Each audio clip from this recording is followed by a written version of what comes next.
This is Lesson 3.1, Completing Payroll Records for Employee Earnings and Deductions. This is found on page 60 of your book. You guys have done this last year, so this should be just kind of a review.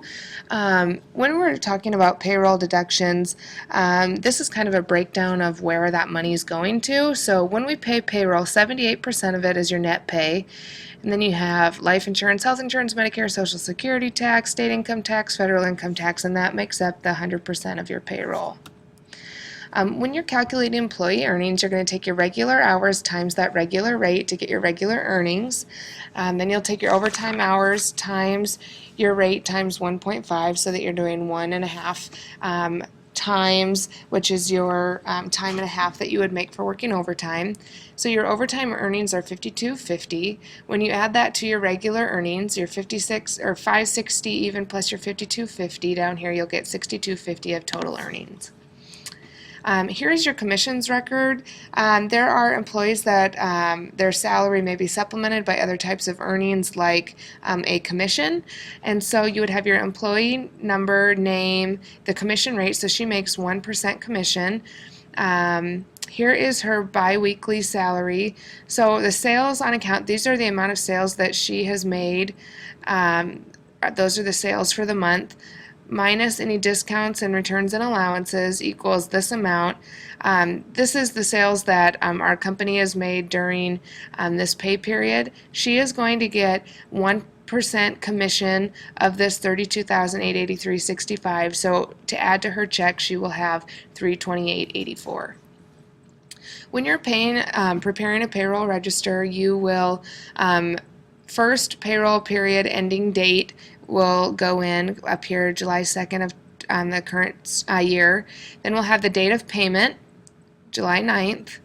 Then we'll have any employee information like their number, their employee name, their marital status, and number of allowances. Remember, you'll need this to find some different taxes that we'll take out.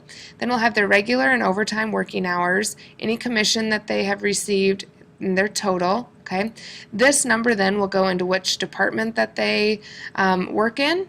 Okay, and then we'll go through and do all of their deductions: federal, state, Social Security, Medicare, any other deductions like maybe health insurance or United Way donations.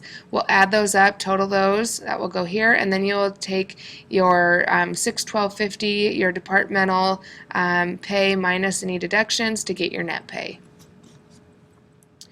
Using the federal income tax withholding table, we've done this last year. You guys should know exactly how to use this. This is on page 66 of your book. So you need to look at their marital status and how they're getting paid biweekly or monthly or whatever they are getting paid. So you will locate where their wages are at. So if their wages from the last were $521, we would look between $520 and $540 to find them. Here we're going to look between $600 and $620. They have two, I'm sorry, I'm looking at the wrong one. We need to look at $612.50. Okay, we need to look at their departmental pay in order to figure out what we're taking out for federal income tax. So $612 would be in between $600 and $620. Married with two deductions, we would need to take out $6 here in their federal income tax, and we have located that here. So here's their earnings record for the quarter ended. This is on page 67 of your book.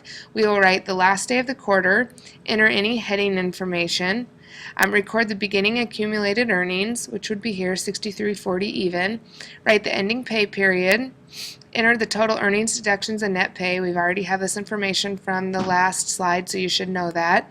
And then we will calculate and record accumulated earnings.